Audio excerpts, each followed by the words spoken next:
Episode 2 brand బాబు.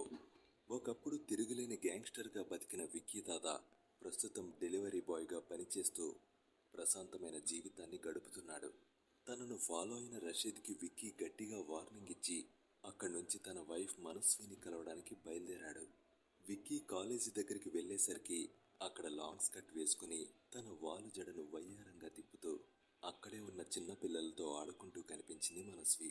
ఆమెను చూస్తూనే విక్కీకి అప్పటి వరకు ఉన్న చిరాకు కోపం అంతా ఎగిరిపోయాయి. ఇంత చలిలో నా కోసం బయట వెయిట్ చేయడం ఎందుకు అని మనస్వి చెయ్యి పట్టుకుని అన్నాడు విక్కీ. ఇక్కడే ఉంటే నేను త్వరగా చూడొచ్చు కదా, అసలే మార్నింగ్ నుంచి దూరంగా ఉన్నా అని నవ్వింది మనస్వి. పిచ్చి పిల్ల, నువ్విలా మంచులో ఉండి నీకేమైనా అయితే నాకు భయం వేస్తుంది అని ప్రేమగా కసిరాడు విక్కీ. ఏం కాదు, నేను బాగానే ఉన్నాను. నువ్వు చెప్పినట్టే స్వెటర్ స్కార్ఫ్ వేసుకుని టెడ్డీ బేర్లా తయారయ్యాను. నేను క్యూట్గా ఉన్నాను అనుకుంటా ఎందుకు తిడుతున్నావు అని బొంగమూతి పెట్టింది మనస్వి. చాలా క్యూట్గా ఉన్నా. ఈ టెడ్డీ బేర్ని నేను ప్యాక్ చేసుకుని తీసుకుని వెళ్ళిపోవచ్చా అని నవ్వుతూ అడిగాడు విక్కీ. నా చీకటి రాజ్యంలో నేను బతికిన లైఫ్ నుంచి నన్ను బయటకు తీసుకొచ్చిన సన్షైన్ ఇవ్వమను నువ్వు అని మనసులో అనుకున్నాడు విక్కీ. ఈలోగా మనస్వి తన వాచ్ చూసుకొని, అయ్యో గెట్ టుగెదర్కి లేట్ అయిపోతుంది, త్వరగా పద వెళ్దాం అని బైక్ ఎక్కి అతన్ని వెనక నుంచి గట్టిగా హగ్ చేసుకుని కూర్చుంది. బైక్ వెళ్లి నేరుగా నోవెటల్ దగ్గర ఆగింది. అక్కడ బాగా రిచ్ ఫ్యామిలీ పార్టీస్ మాత్రమే జరుగుతాయి. ఆ బిల్డింగ్ పార్కింగ్ దగ్గర బైక్ ను పార్క్ చేయడానికి వెళ్తూ ఉండగా వెనుక నుంచి గట్టిగా హార్న్ వినిపించింది. విక్కీ బైక్ ఆపి వెనక్కి తిరిగి చూసేసరికి కారులో కూర్చున్న అతను విండో కిందకు దించి, ఏయ్ ఏం చేస్తున్నావు? ఆ ఎలక్ట్రిక్ స్కూటర్ ఇక్కడ పార్క్ చేయడానికి వీల్లేదు. కార్ పార్కింగ్ దగ్గరకు వచ్చావేంటి అని కోపంగా అడిగాడు.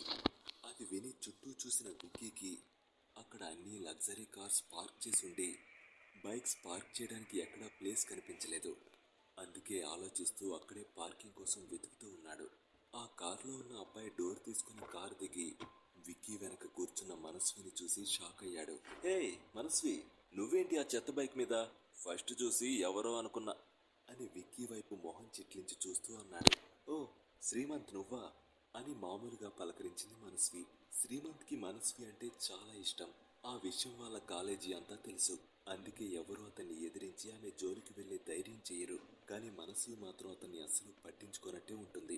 అతనితో ఎక్కువగా మాట్లాడడానికి కూడా ఆమె ఇష్టపడదు. ఆ రోజు తన బర్త్డే కావడంతో ఆమెను లంచ్కి ఇన్వైట్ చేశాడు శ్రీమంత్. కానీ మనస్వి అతని మొహం మీదనే నేను రానని రిజెక్ట్ చేసింది. అందువల్ల ఇప్పుడు మొత్తం అందరికీ పార్టీ అని అనౌన్స్ చేసి డిన్నర్ కన్నీ అరేంజ్ చేశాడు శ్రీమంత్. అందరూ వచ్చి తను వెళ్ళకపోతే బాగుండదని వెళ్దామని డిసైడ్ అయింది మనస్వి. ఎదురుగా ఉన్న శ్రీమంత్ను చూసి, ఫ్రెండ్స్ని కూడా తీసుకుని రావచ్చని చెప్పావు కదా, తను నా హస్బెండ్ విశ్వక్సేన్, నేను విక్కీ కలిసొచ్చాం అని విక్కీ చేతిని చుట్టుకొని అతనికి బాగా దగ్గరగా జరిగి అంది మనస్వి. వాళ్ళిద్దరి మధ్య ఉన్న బాండింగ్ చూసి శ్రీమంత్కి కడుపు రగిలిపోయింది. విక్కీ గురించి మనస్వి ఏమీ చెప్పకపోయినా అతను ఇల్లరికం అల్లుడని శ్రీమంత్కి ముందే తెలుసు. వాళ్ళ సర్కిల్లో భరద్వాజ్ ఫ్యామిలీలో విక్కీ ఇల్లరికం అల్లుడని ఎప్పుడూ ఎవరో ఒకరు ప్రస్తావిస్తూ ఉంటారు. భరద్వాజ్ ఫ్యామిలీలో మనస్విని చాలా గారాభంగా చూసుకుంటారు. ఆమె కూడా చాలా సెన్సిటివ్ అమ్మాయి. విక్కీ మనుల మ్యారేజ్ సర్టిఫికేట్ వచ్చినా కూడా మనస్వి ఎంటెక్ అయ్యే వరకు ఆమెతో ఎలాంటి రిలేషన్షిప్ను మెయింటైన్ చేయకూడదని విక్కీకి మను పేరెంట్స్ కండిషన్ పెట్టారు. భరద్వాజ్ ఫ్యామిలీ చాలా పవర్ఫుల్ అని, వాళ్ళు విక్కీని ఏ క్షణమైనా ఇంట్లో నుంచి బయటకు తరిమేస్తారని శ్రీమంత్కి బాగా తెలుసు. కాబట్టి ఇప్పుడు అతని దృష్టిలో విక్కీ అంటే చిన్న చూపు. ఇంతలో బైక్ తీసుకుని పక్కకెళ్ళాడు విక్కీ. బయట చాలా చలిగా ఉంది, లోపలికి వెళ్ళి మాట్లాడుకుందాం పద, నీకోసం ఓ గిఫ్ట్ కూడా తీసుకొచ్చాను అని మనస్వి వైపు చూస్తూ చెప్పాడు శ్రీమంత్. ఓ అవునా, నువ్వు వెళ్ళు, నేను మా హస్బెండ్తో కలిసి వస్తాను, తను బైక్ పార్క్ చేయడానికి వెళ్ళాడు అని చెప్పింది మనస్వి. ఇక్కడ నీ లగ్జరీ కార్స్ పెట్టుకుని అలాంటి చీప్ బైక్ ని ఎవడు కొట్టేస్తాడు అని వెటకారంగాని అక్కడి నుంచి కోపంగా వెళ్ళిపోయాడు శ్రీమంత్. బైక్ పార్క్ చేసి వచ్చిన విక్కీ, వాడికి ఎందుకంత పొగరు? ఏదో ఒకటి వెహికలే కదా, దానెందుకు పార్క్ చేయకూడదు? వాడి బర్త్డేకి నీకు గిఫ్ట్ ఇస్తాడంట, చెత్త వెదవ అని తిడుతూ మనస్వి చేతిని పట్టుకుని ముందుకు నడిచాడు. మనం వెళ్ళిపోదామా? నాకెందుకో సడన్ గా లోపలికి వెళ్ళాలనిపించడం లేదు అంది మనస్వి. అయ్యయ్యో పిచ్చి పిల్ల, నా గురించి నువ్వెందుకు మానేయడం? నీ హస్బెండ్ మెంటల్గా చాలా స్ట్రాంగ్గా ఉంటాడు. ఇవన్నీ పట్టించుకుంటే లైఫ్లో ముందుకు వెళ్ళలేం. దీనికి నువ్వు ఇలా అయిపోతే మన ఫ్యామిలీలో వాళ్ళు మాట్లాడే మాటలకు ఇంకేమవ్వాలి? ఈ 2 ఏళ్లలో నేను వీటన్నిటికీ అలవాటు పడిపోయాను. ఇప్పుడు ఇవన్నీ పట్టించుకోను. మనం వెనక్కి వెళ్ళడం బాగుండదు, పద లోపలికి వెళ్దాం అని మనస్వికి ధైర్యం చెప్తూ ఆమె చేతిని పట్టుకొని లోపలికి నడిచాడు విక్కీ. అప్పటికే రూమ్లో ఉన్న వాళ్ళందరూ డోర్ తీసుకుని లోపలికి వస్తున్న వాళ్ళను చూశారు. ముందుగా లోపలికి వెళ్ళిన శ్రీమంత్ని చూసి, హే, ఇవాళ శ్రీమంత్ చాలా హ్యాండ్సమ్ గా ఉన్నాడు కదా అని చెప్పింది ఒక అమ్మాయి. అవును, చాలా బాగున్నావు శ్రీమంత్, నీకు నీ డ్రెస్ పర్ఫెక్ట్ గా మ్యాచ్ అయింది అంతే ఇంకొక అమ్మాయి. వాళ్ళ మాటలన్నీ వింటూ గర్వంగా తలెత్తి తన చేతిలో ఉన్న బెన్స్ కార్ కీసును తిప్పుతూ లోపలికి నడిచాడు శ్రీమంత్. అతని వెనకే వచ్చిన మనస్వి విక్కీలను ఎవరూ పెద్దగా పట్టించుకోలేదు. విక్కీ వేసుకున్న డ్రెస్సును, అతని అవతారాన్ని చూసి వాళ్లకు అసలు విక్కీ వైపు చూడాలని కూడా అనిపించలేదు.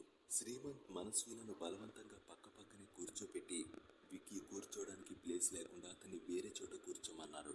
విక్కీకి ఇష్టం లేకపోయినా అది మనస్వి వాళ్ళ ఫ్రెండ్స్ రీయూనియన్ కాబట్టి అందరూ కలిసి కూర్చుంటారనే ఉద్దేశంతో మౌనంగా పక్కకి వచ్చేశాడు. దాంతో అందరి అటెన్షన్ విక్కీ మీద పడింది. అందరూ అతన్ని ఒక ఫూల్ని చూసినట్టు చూశారు. అవన్నీ పట్టించుకుని విక్కీ పక్కకు వెళ్లి వేరే చైర్లో కూర్చున్నాడు. వీళ్ళందరూ ఎన్ని చెప్పినా ఏం చేసినా నా వైఫ్ను నాకు దూరం చేయలేరు కదా. తను ఎప్పుడూ నాతోనే ఉంటుంది. నాకు తన మీద చాలా నమ్మకం ఉందని వీళ్ళకి తెలుసు, పిచ్చి మొహాలు అని తనలో తాను నవ్వుకున్నాడు విక్కీ. ఈలోగా శ్రీమంత్ అతని క్లాస్మేట్ రాకేష్కి సైగ చేశాడు. అతను వెంటనే గ్రహించి విక్కీ వైపు వెళ్ళి, నువ్వు విక్కీ కదా, నువ్వు వేసుకున్న డ్రెస్ను నేను రోడ్డు మీద అమ్ముతుంటే చూశాను. 100 రూపాయలకు 2 షర్ట్స్ అమ్ముతారు. ఇంత చీప్ క్వాలిటీతో తయారు చేసే డ్రెస్ అసలు ఎలా వేసుకోవాలనిపిస్తుంది అని వెక్కిరింతగా అన్నాడు రాకేష్. ఆ మాటలకు అందరూ విక్కీ వైపు చూసి గట్టిగా నవ్వారు. రాకేష్ కావాలని విక్కీని టార్గెట్ చేసినట్టు మాట్లాడుతున్నాడని అందరికీ తెలుసు. విక్కీ కూడా విషయం అర్థమై, పిచ్చి పిచ్చిగా మాట్లాడుకో, నా డ్రెస్సింగ్ గురించి నీకెందుకు, అయినా చెప్తా విను, ఈ డ్రెస్ 100 రూపాయలు కాదు 1800 అని చెప్పాడు విక్కీ. అతని మాటలు విని అక్కడ ఉన్న వాళ్ళతో పాటు రాకేష్ కూడా ఇంకా గట్టిగా నవ్వాడు. అబ్బో, ఏదో 18,000 అన్నట్టు బిల్డప్ ఇస్తున్నావేంటి అన్నాడు రాకేష్. ఆ తర్వాత శ్రీమంత్ వైపు చూసి సర్ప్రైజ్ అయినట్టు యాక్ట్ చేస్తూ, హే శ్రీమంత్, నీది ఇటాలియన్ సూట్ కదా, దాని కాస్ట్ ఎంత? పాపం ఇక్కడ చాలా పేదవాళ్ళున్నారు, వాళ్ళకు కూడా తెలిసేలా చెప్పు అని విక్కీ వైపు చులకనగా చూస్తూ అన్నాడు రాకేష్.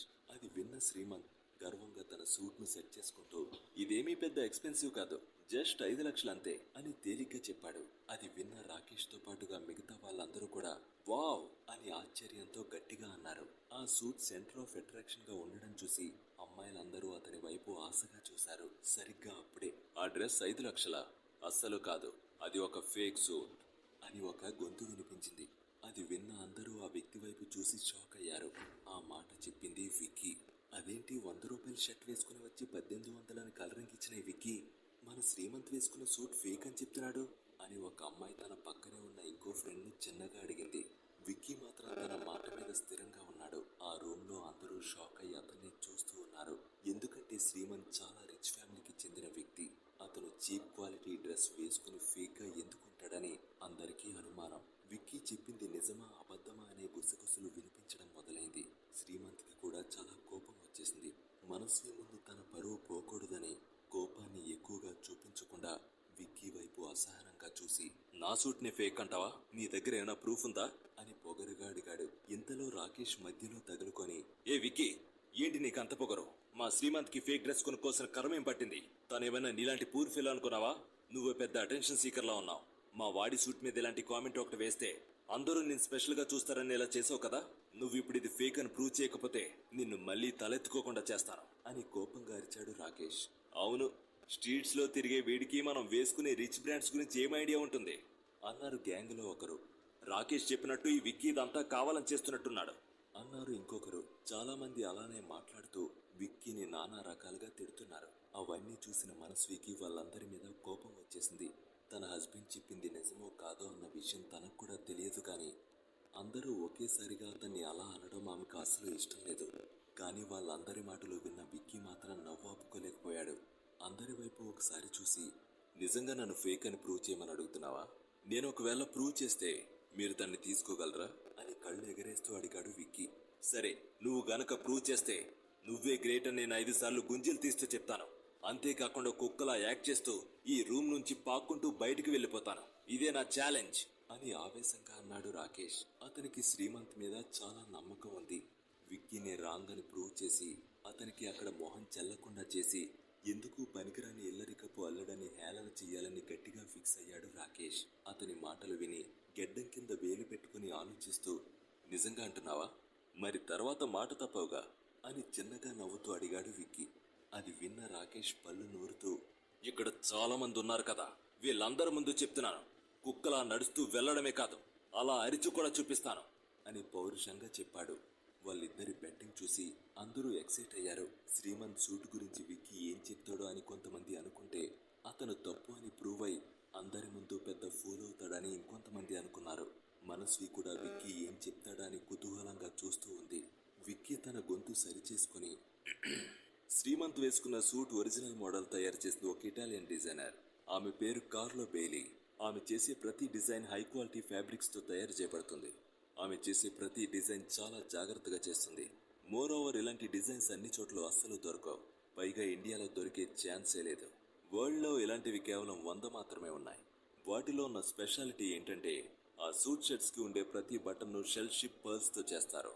ప్రతి బటన్లోనూ చిన్న చిన్న డైమండ్స్ని అటాచ్ చేస్తారు. శ్రీమంత్ వేసుకున్న సూట్ నిజంగా ఒరిజినల్ అయితే అతని బటన్స్లో డైమండ్స్ ఉండాలి. నేను చెప్పింది నమ్మకపోతే మీ ఫోన్లో ఇంటర్నెట్ ఉంది కదా, గూగుల్లో ఆ డిజైనర్ పేరు వెతకండి. ఇదే డిజైన్ ఫస్ట్ వస్తుంది. సూట్ కూడా చెక్ చేయండి, డైమండ్ ఉన్నాయో లేదో కూడా తెలుస్తుంది అని చాలా కూల్గా అన్నాడు విక్కీ. అతని మాటలు విని అందరూ ఆశ్చర్యపోయారు. రాకేష్ కూడా అదంతా విని గుటకలు మింగుతూ వెంటనే ఫోన్ తీసి గూగుల్లో సెర్చ్ చేయడం మొదలుపెట్టాడు. విక్కీ చెప్పింది నిజమేనా? ఇంత నాలెడ్జ్ ఉన్నవాడు డెలివరీ బాయ్గా ఎందుకు చేస్తున్నాడు? మనస్వి ఫ్యామిలీ విక్కీని బాగానే చూసుకుంటారా? విక్కీ గతం గురించి మనస్వికి తెలుస్తుందా? తెలుసుకోవాలనుందా? అయితే తర్వాత భాగాలు వినేయండి మరి.